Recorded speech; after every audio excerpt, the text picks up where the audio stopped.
spring football and the most wonderful time of year at the same time. All of that on today's Locked On Big Ten Squad. You're talking ball with the Big Ten Squad, sponsored by Game Time.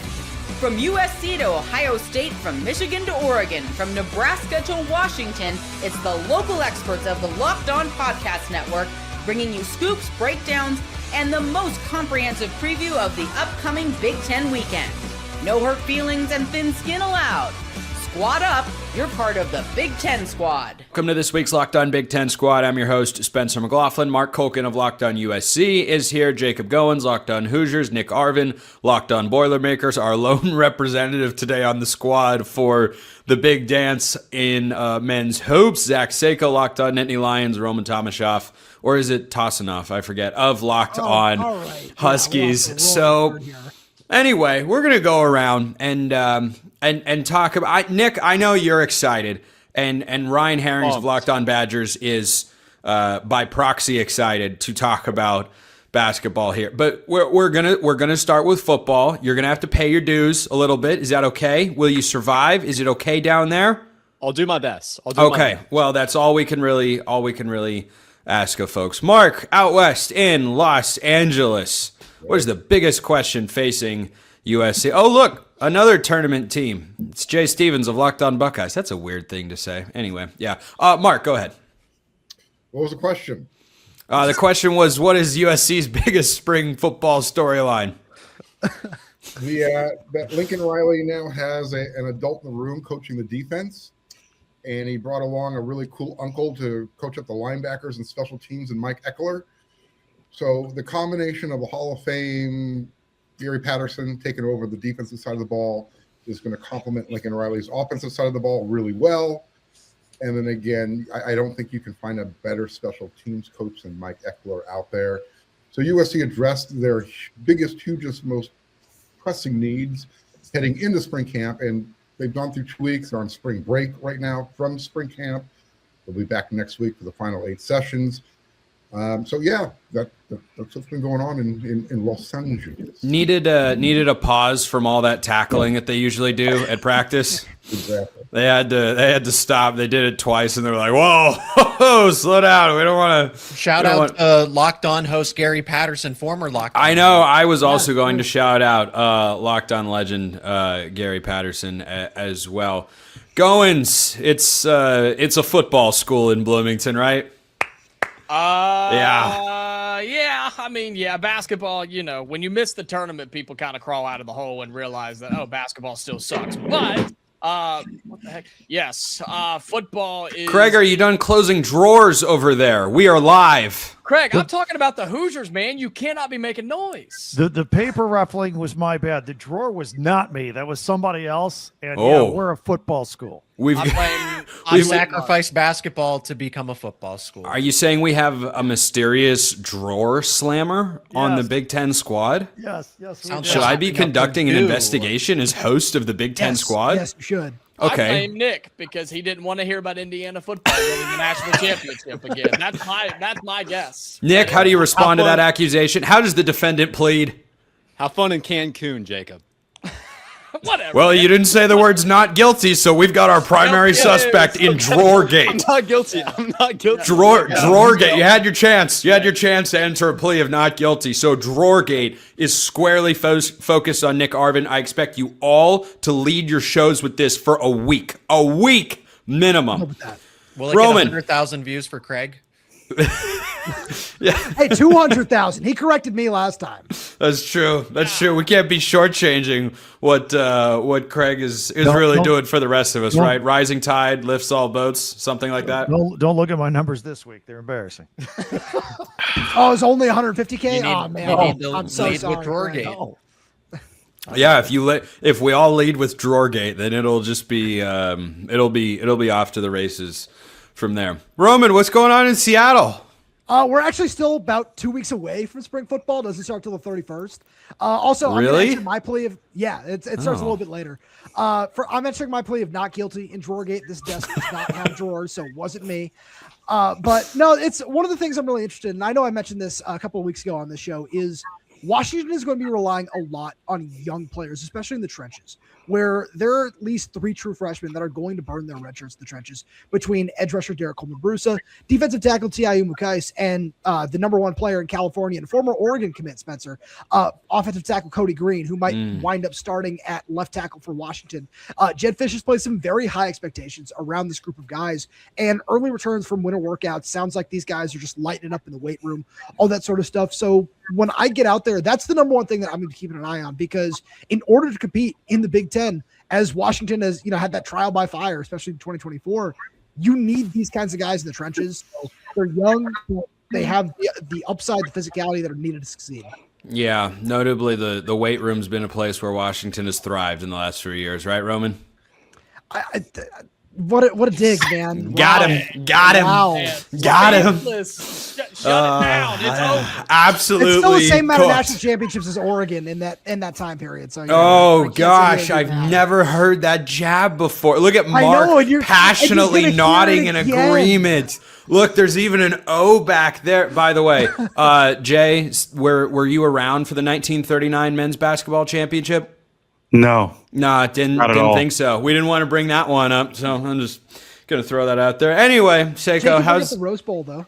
How's it? No, we don't. No. Seiko, how's Matt Campbell doing? So 2 things real quick. One, it sounds like you should take under 7.5 wins for Washington based on what Roman said. And 2, it sounds like USC is bitter that Danton Lynn was poached away by Penn State, his alma mater, and then you replaced him with somebody with a personality, Zach. That's all. You hired a locked on host. As the defensive coordinator. Thank you for making that point. Out of context, it sounds really bad. A Hall of Fame host. Watch your tongue. I think Coach Patterson is great, but out of context, the headline could easily be USC hires podcast host to be next to DC. Yeah. It's not wrong. It's not true. Screw Drawergate. We have something better now. We're good. Good luck with Danton Lynn is all I'll say. Have fun with him. Oh, top 10. Something must have been wrong at USC, because why did he have a top 10 defense at UCLA? Well, we already knew because that. He inherited a bunch of NFL guys. Go check out. They don't have that at USC. Mark just made an unfortunately good point. They don't have that. They don't have that at USC. Like I said, I'm just gonna. We'll see what happens this year. Okay. Yeah. But yeah, good dodge. Good dodge, Mark. That was like dodgeball. If you can dodge a wrench, you can dodge a tough question. I just know that Zach is looking forward to playing USC this year because everything else on that schedule is baby dookie soft. Penn State's win total is greater than USC's and Michigan's. Again, if I had that schedule, I'd feel the same way, Zach. I mean, I think to be fair, Seiko, if USC had Penn State's schedule, they might have a win total of 11.5. Especially because they would find a way to get out of the Penn State game and replace it with San Jose State. Anybody from Oregon probably shouldn't be bringing up out-of-conference scheduling. Just saying. Why? We tried to schedule an actually good program. It's not our fault that they failed to sustain the level. This is why scheduling should be done every single year, not 8 to 10 years in advance or whatnot. But no, Oregon actually was about trying to find a quality opponent. What? That's an unfortunately good point by you. Thank you. We love unfortunately good points. That should be the title, the Locked On Big Ten Squad, where some people unfortunately make good points from time to time. Jay, you and Nick, what you can kind of kick us off, getting the ball rolling on basketball here. Tell the rest of us what it's like. Like, you're George and we're Lenny, and instead of the flowers, it's the NCAA tournament. Wait, I didn't even realize. Roman got it. Oh, they don't know. I don't know. Oh. Tell us about the flowers, Jay. I didn't even realize hopping on today that we were the only 2 hosts that are covering teams in the tournament. It never dawned on me that that's the reality. Well, Ryan Herrings was supposed to be here, but he had better things to do. He did. Yeah, then prepare for Wisconsin's eventual loss in the round of 32. I think he's not here. RP. Yeah. Anyway, Nick, you feel good about your Boilermakers right now? I feel a lot better about the basketball team than I do about the football team. We won Shocker. 4 games in the Big Ten tournament. Our win total for football is 3.5. So That's where we sit right now. No, I'm pumped, though. That's the way to view it. Now is prime Purdue season. All right, Craig, we're going to get you into the fold when we get back because we are indeed going to look at where the Big Ten sits in the big dance. Will they finally break the drought and win it all? It has been, how long did the woman in Titanic say? 84 years? It's been 26 since the Big Ten won it all. So all bad or terrible things come to an end, right? Gosh, we hope.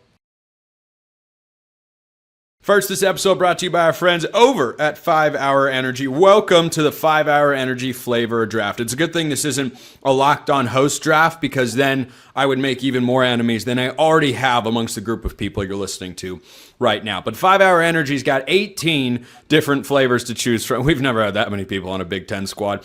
They've got new options like confetti craze, fruity rainbow, or cotton candy. There's something for everyone. The board is set. Flavors are ready. My number one pick in the 5 Hour Energy Flavor Draft. No, it's not Cam Boozer because that doesn't apply here. I am going, indeed, with strawberry watermelon. High floor, high ceiling, great upside, limitless potential. Who doesn't like strawberry watermelon? If it's you, maybe you want something sweeter. Maybe you want that birthday cakey sort of flavor. Confetti craze, fruity rainbow, or cotton candy, whatever you want. Get your favorite flavor of 5 Hour Energy. Find it now and get a kick with zero sugar. Find your new favorite flavor of 5 Hour Energy shots available online at 5hourenergy.com or Amazon. Check them out at 5hourenergy.com. Craig, I want to start with you. Does the Big Ten break its national title drought in basketball? I mean, in football as a conference, it's all the Big Ten knows how to do anymore. Just Michigan, Ohio State, Indiana, maybe somebody else will be next. Please, I'm tired of waiting. Anyway, in the basketball world, it has been a minute, as the kids say. Matt Sheehan of Locked On Spartans does exist, but isn't here. And his team was the last one to win it all in 2000. Does that end? I think that's the last time Matt appeared on this show in 2000. Nevertheless, a couple weeks ago, I would have told you I really like Michigan's chances to win it all. I was even looking forward to a rematch with Duke. I thought in the Duke loss about a month ago, I thought those things were very fixable. This LJ Kaysen, I know he's just a backup guard, but it's kind of ruined the rotation. This was a team that was blowing people out by 20 points, and then they barely won all their games in the Big Ten tournament, and then obviously lost the championship to Purdue. So I don't know if I can be comfortable with Michigan all the way, although they would still be my favorite out of the conference. I was big on Illinois all season long with those two freshmen, Wagler and Merkovich, but they've lost 5 of their last 10, so I don't know about that. I think Wisconsin or whether Michigan State, I think, I think they'll get to the Sweet 16 at the very least. I don't know if they're deep enough beyond Jeremy Fears Jr. to go all the way. And look, Purdue, preseason number 1, kind of disappeared for a little while. Got hot in the Big Ten tournament, taking on a team named Queens that's never been in the tournament before. We're all thinking it. We're all thinking it. Be careful, Purdue. You have a history of bouncing early out of these things. Nick, I don't know how confident you are. You'll probably beat Queens. I didn't even know it wasn't even in New York till earlier this week. I guess it's not. Good luck against them. Their first year eligible. They were D2, just finished their transition period. Batting 1,000 are the Royals right now. You're not helping your case. I mean, Purdue's going to take care of them. Purdue's going to take care of them. Yeah, just like they took care of Farley Dickinson. Yeah, we're still talking about this. This happened 3 years ago. No, we're still talking because Pat Painter's still the head coach. Yeah, I mean, so what? So what? This is a new year. He's a loser in March, brother. That's all there is. I tell you, Nick, you would make Nick, you would make a great Oregon fan. You would fit right in. Just forget about how you've been tortured in the past and be like, no, we're here, man. We're here. I'm not saying Purdue's going to win it all this year because there's so many tough teams in that top 6 range, but they're not losing in the first round. They're making it to at least the Sweet 16. They were gifted a 2 seed and an easy path in the West. After everyone says the Big Ten tournament doesn't matter for seeding, well, guess what? We jumped Michigan State and Illinois. Gonzaga, BYU in the Sweet 16. I invite that matchup. Gonzaga, but yeah. Jay, Ohio State in the Big Day. I don't think they've been there since Aaron Kraft was playing. Am I correct? It feels like it's been since Aaron Kraft. Last time was in 2022. Kraft wasn't there, but I remember they. Wait. Didn't they lose to Oral Roberts? That was 21. 20. Yeah, that's right. Oral Roberts, the Sweet 16 as a 15. They actually played at Mackey Arena because the whole tournament was in Indiana, the state of Indiana, and they went to Mackey Arena and then lost to Oral Roberts. In a pretty empty gym that day. Yeah.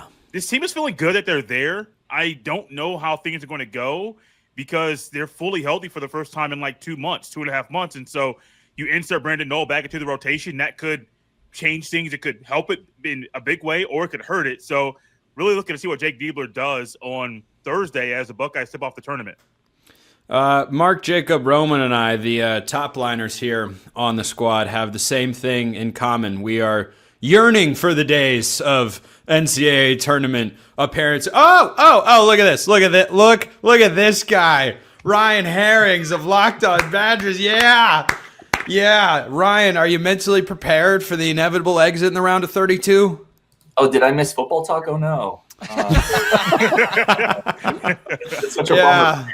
Yeah, we moved on to the big dance. Anyway, please give us the snapshot of the Badgers. Yeah, playing High Point, a 5-12 matchup out in Portland. High Point scores 90 points a game, but a little undersized. They do have a NIL budget of about $4.5 million, which for a mid-major is comparable to some lower tier Big Ten programs, actually. So it won't be a cakewalk, but this Badger team has been rolling. The backcourt of Boyd and Blackwell has been absolutely one of the better duos in all of Big Ten basketball, and I just don't think ultimately Nick Boyd is not going to lose in the first round of his last season of college basketball. He gives Wisconsin some swagger that they haven't had in a lot of years. So I'm excited for it. It's an early game, which I hate. I like to be able to enjoy a day of games before I have to stress about my team. But I'm super stoked for it, man, and I can't wait. Yeah, High Point and their head coach, Flynn Clayman, former colleague of mine. Great guy, good coach. And that makes it very tempting to pick against your Badgers in the first round. It is a classic 5-12. It's very tempting after they almost let an 18-point lead slip away to a Washington team with 7 scholarship guys, too. Oh, yeah, that is almost. They did lose to Indiana, though, who missed the tournament. So that's true. Mark, believe it or not, I want to bring you in here. Why? I'm not entirely certain. I just feel contractually obligated at this point. What's your favorite upset in the slate of games this week? I have no idea who's even playing this weekend, to be honest with you. Okay. Cut it out. Do you know what's happening this weekend? Houston winning the whole thing. That's all that matters. Okay. That was something. We're gonna call that progress. Anyway, I care much about this year's tournament as I care about Oregon winning a national championship. So it's on your mind every second of every day? Big zero back there is how much it's on my mind. Okay, gotcha. Hey, Goins, who's your favorite upset of the week? And can I interest you in the California Baptist Lancers over Kansas? You can, because I don't trust Kansas. Badunga's been hit or miss, and I mean, Bill Self is just on the way out, in my opinion. I think he should have hung it up a couple of years ago, in my personal opinion. So I like Cal Baptist. I'm fine with that. I also have Wisconsin, for what it's worth, making a run in the tournament. So... Oh, okay. I do too. After saying mean things about Ryan, I do as well. Wait, so do you have him knocking off Arizona? I do. Listen to that faith, Ryan. Faith in the Wisconsin Badgers. Also, one more that I have Troy taking down Nebraska. I believe that's the 13th. Oh, in a historic game. Does anybody know why? Because Nebraska never won. Troy's never won either. It's a game of two teams who have never won a tournament game. I have Troy getting the upset. Hold on. Wait. Nebraska's never won a tournament game? They're the only Power 4 that has never won an NCAA tournament game. That's crazy. Yep. How do Nebraska fans, how do they exist? Football. Yeah, it's all about They football. missed a bowl game every year from 2016 to 2024. Yeah. Volleyball. Volleyball's lit. I got to tell you, Nebraska volleyball is sick. With 90,000 people in the stadium watching volleyball, that was pretty cool. I had to. It's fantastic. It's fantastic. Volleyball is a great sport. So, When we get back, more picks from around the upcoming slate of college basketball games on today's Locked On Big Ten Squad, which is brought to you by our friends over at TurboTax. It's tax time, but for a lot of us, the old way of doing taxes is a lot. Trying to book an appointment, that's not the most convenient. Sitting in a waiting room with a stack of papers, emailing back and forth, and wondering if they really get your situation. But this year, you're getting a major upgrade. Intuit TurboTax now has in-person locations nationwide. You can meet face-to-face with a real tax expert, and your documents get uploaded straight to your TurboTax app on the spot. And just like that, you're done. Your TurboTax expert works to get you every dollar you deserve while you get real-time notifications as you go about your day. It's the relief of walking in and meeting a real person and walking out knowing your taxes are being handled right. Head to TurboTax.com/local to find a store near you and book your appointment. Check them out at TurboTax.com/local. And if you want to go to any type of event, Game Time's the way to do it. The biggest stretch of the basketball season is here at the collegiate ranks. We're about to be flooded with buzzer beaters, bracket busters, and those unforgettable moments that everyone's talking about the next day. Being there live for it, that's bucket list sort of stuff. The hard part is always actually getting tickets. Long queues, prices jumping around, surprise fees at checkout. That's why you want to use the Game Time app. It gives fans the advantage with constant innovation. It's how you unlock amazing tickets and experiences in just a few taps. Do you see this phone right here? For those watching on YouTube, for those on podcasts, I do indeed have a phone in my hand. On this phone, I have about half a dozen tickets that I bought on Game Time to different types of events. Why? I know I'm saving money. The process is great. You see the total up front. It's just the best way to go. Take the guesswork out of buying college basketball tickets with Game Time. Download the Game Time app, create an account, use code LOCKEDON for $20 off your first purchase. Terms apply. Again, create an account, redeem code LOCKEDON for $20 off. Download the Game Time app today. All right, if there's going to be a bracket that looks unlike last year, which I have to tell you, with no dog in the fight, that's what I'm rooting for. Last year's Final Four of all 1 seeds was an abomination to the entire sport. I mean, truly, truly awful. So, in that sense, Ryan, I'm rooting for your Badgers. Someone needs to beat these 1 seeds. Every time, and I haven't even finished filling out my bracket yet, every time I look at it, I struggle to get past almost every 1 seed going to the Final Four. They're so good.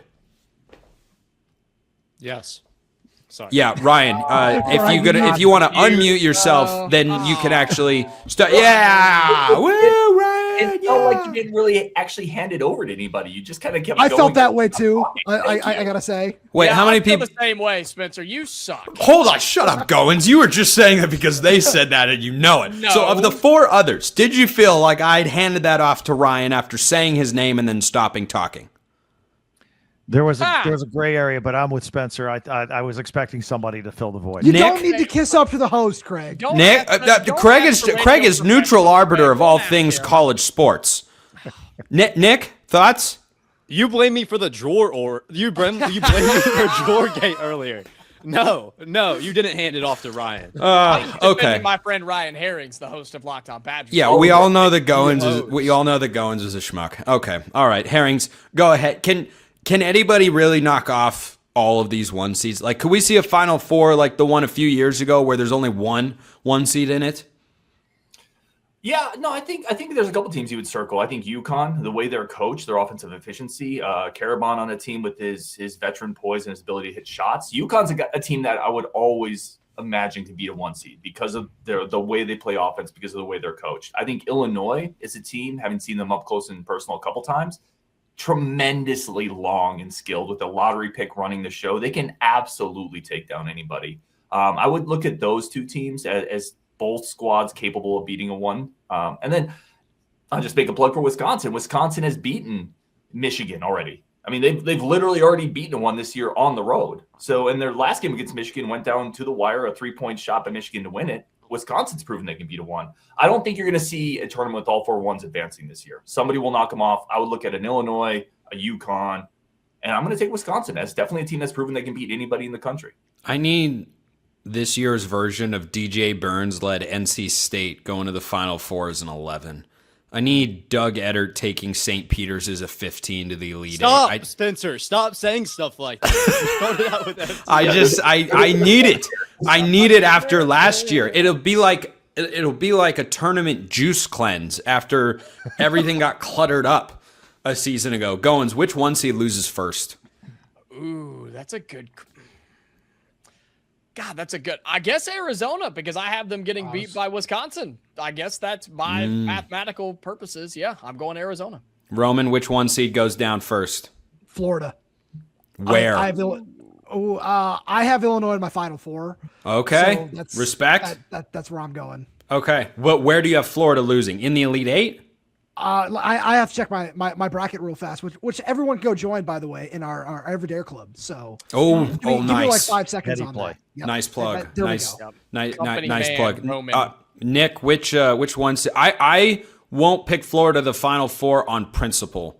Going back to back is so All right, hard. I found it. Vandy in the Sweet 16. It's tempting. It's tempting. Vandy got them last time they played.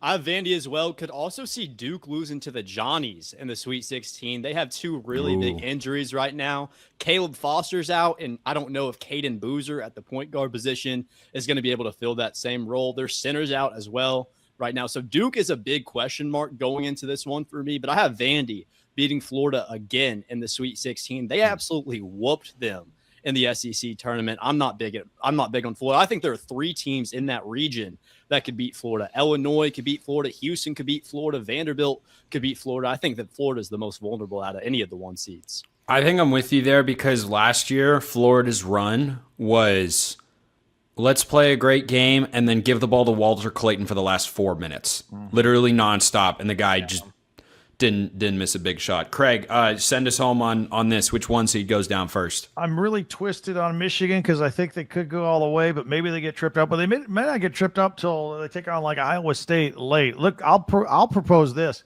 The NCAA does almost nothing right, but one thing they do well is they run a good basketball tournament, and I think they've gotten the seedings right the past couple of years. And I hate to say it, I mean, I was having this conversation earlier today. It looks awfully chalky. Yeah, you know what region I hate? I hate the Midwest region. I hate everything about it. There's nothing to enjoy. I don't trust Iowa State. I don't think Virginia is worst free throw shooting team as a power conference team as Iowa State. Yeah, I don't want to deal with that in a March Madness game or in an NCAA tournament game, and then. There's a lot, but we'll wrap it there for today. Jacob Goins, Locked On Hoosiers. Roman Tomashoff, Locked On Huskies. Ryan Herrings, Locked On Badgers. Nick Arvin, Locked On, what show is that again? And Craig Sheeman, Locked On Big Ten. Nick Arvin hosts Locked On Boilermakers. I hope you all know that by it now. That's where we wrap for today. Appreciate everyone listening. We will see you next time, and until then, hope you have a wonderful rest of your day.